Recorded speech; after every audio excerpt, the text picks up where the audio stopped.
everyone, my name is Laura Landers. I'm an AmeriCorps member with the Arkansas Reads program.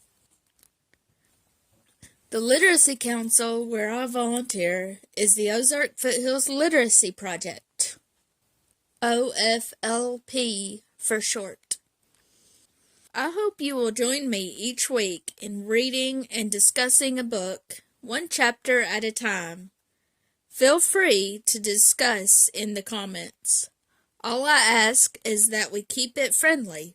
Also, please click on the registration link in the description box below and fill out the form to become an official member of the YouTube Book Club. Heroes of America Illustrated Lives. Clara Barton and the American Red Cross by Eve Marco. Chapter illustrations by Pablo Marcos. Cover illustration by Jordi Torres. To start from Chapter 1, click the link in the description box below. Chapter 12. The International Red Cross. What a beautiful lake, Clara sighed happily. And what a beautiful city. Madame Goulet laughed delightedly. She was taking Clara out for a carriage ride along the lake in Geneva, Switzerland. The Goulets were friends of Clara's, and they were only too happy when she chose to stay at their home in Geneva. Geneva is a beautiful city. It curls around a crystal clear lake, nestled at the foot of the Alps. The mountain air is clean and crisp. Perfect, then, for a woman who had come to Switzerland in 1869, ill and exhausted. She turned to her friend. "You've taken such good care of me, Madame Goulet. I am so grateful." Madame Goulet gave Clara a big kiss. "Not as good as the care you gave to our son Jules," she said. "When you found Jules wounded in an American hospital after fighting for the Union, so sick he couldn't even write to us, you helped him write letters so we'd know what happened to him. And you took care of him until he got well. We will never forget that. And now, my dear, I see you are looking a little tired. I think our tour of Geneva has taken long enough. It's time to go home." On their way home, Clara pointed at something. "Look, Madame Goulet, that looks like your country's flag, but it's a little different." Madame laughed. "You're right. The Swiss flag is a white cross on red, and this one is a red cross on white. That is the flag of the International Red Cross."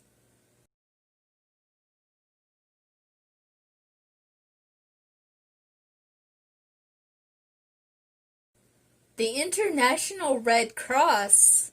Clara exclaimed. "What's that?" "I'll explain when we get home," Madame Goulet told her. But when they got home, Clara was told that she had visitors waiting for her in the garden. Puzzled, she went out. Two very distinguished-looking gentlemen took their hats off and rose to their feet as she approached. "Clara Barton?" asked the tall man. "I am Dr. Louis Oppia." "And I," said the second gentleman, "am Henry Dunnett. We are the founders of the International Red Cross." "The Red Cross?" exclaimed Clara. "I saw its flag on the way home just now, but I have no idea what the International Red Cross is, and I don't know who you are." "But we know who you are," said Dr. Oppia.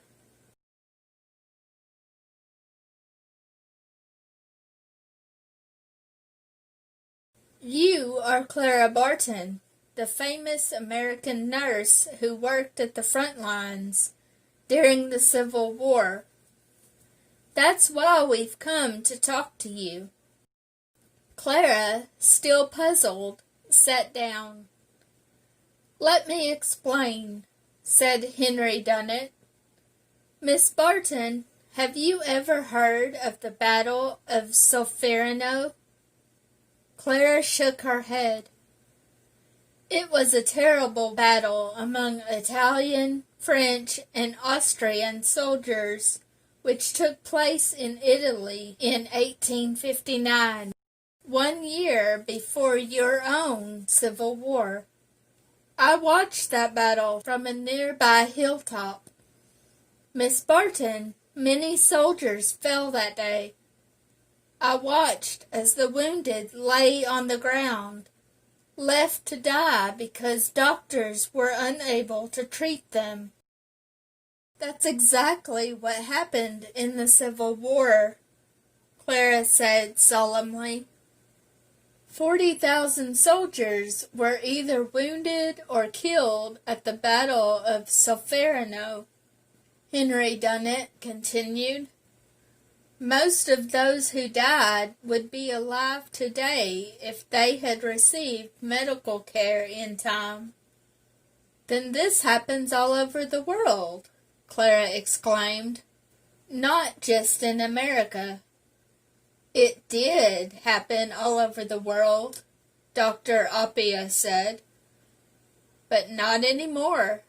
You see, Miss Barton, as the result of what Henry Dunnet saw at Solferino, he came back to Geneva, and together we started the International Red Cross.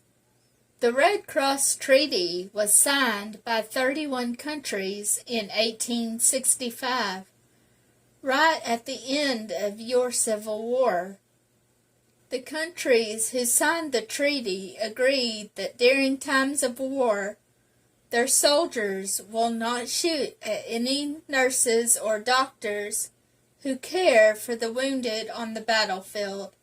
They will even cease fire to let the wounded and dying soldiers be carried from the field. Do you realize, Miss Barton, what a difference that can make?" "Difference!" Clara exclaimed. "Why, this changes everything. How I wish we had had the Red Cross during the Civil War. The flag with the Red Cross on white is the flag of the International Red Cross. Soldiers are not allowed to shoot at any doctors or nurses who work under that flag. That is our uniform, Miss Barton, and as long as we wear it, we can heal the sick and take care of the wounded without fearing for our lives." Clara clapped her hands together. She felt just like a young girl. "That's the most exciting thing I've ever heard." "If that's the case," Henry Dunnet said, "then I'd like to ask you one thing, Miss Barton. Why hasn't America signed the Red Cross Treaty?" Clara looked at him in surprise. He nodded and went on. "Since 1864, we have been asking the United States to participate in the International Red Cross and sign the treaty. But so far, they have refused. That's why we came here today," Dr. Oppia added. "You see, Miss Barton, you are not just famous in America. You are also famous here in Europe. Everybody has heard of your heroic efforts on behalf of your soldiers during the Civil War. When we heard that you were staying in our city, we wanted to visit you, tell you about the Red Cross, and ask for your help to convince your country to become a part of it too.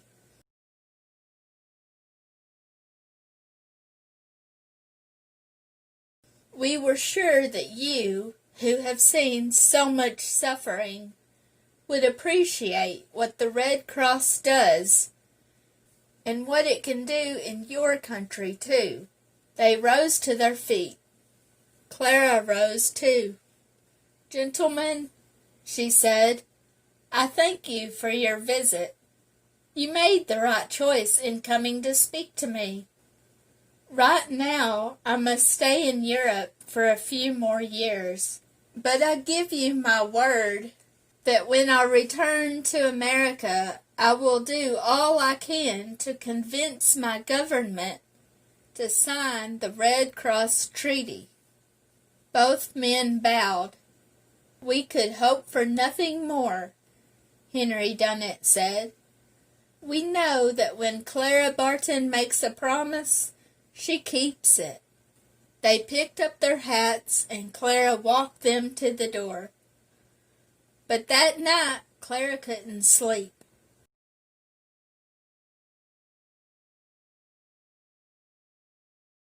Lying in her bed, she kept on thinking of what the two men had told her. Of course, the Red Cross was a wonderful thing. What a difference it would have made to the United States if they had had a Red Cross during the Civil War. What a difference to her work if the shooting would have stopped, so that she and other nurses and doctors could have gone onto the battlefield to take care of the wounded. Clara promised herself that, whatever happened, she would go home and convince America to become part of the Red Cross. A few months later, a new war broke out, not in America, but in Europe. Just as in America, Clara Barton was there to take care of the wounded and the dying, with one big difference. This time, she did it under the flag of the Red Cross. Clara Barton, Chapter 12, Discussion Questions. Number 1. Why was Clara living in Switzerland in this chapter? What city did she live in? If you lived in Europe, what city or country would you want to live in? Why? Number 2. What did Clara Barton do for Madame Goulet's son? Do you think the Goulets felt obligated to let Clara stay with them because of this, or did they want to help her? Number 3. Who were Dr. Louis Appia and Henry Dunnet? What did they want from Clara? How would you feel about strangers asking you for help? Number 4. When war broke out in Europe, Clara took care of the wounded soldiers, just like in the Civil War in America. What was the only difference for her? Please post your discussion in the comments below.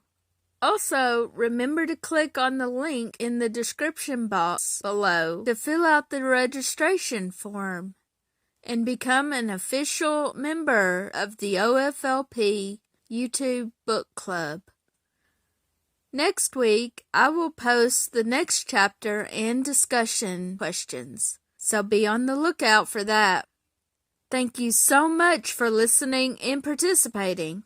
Have a great week.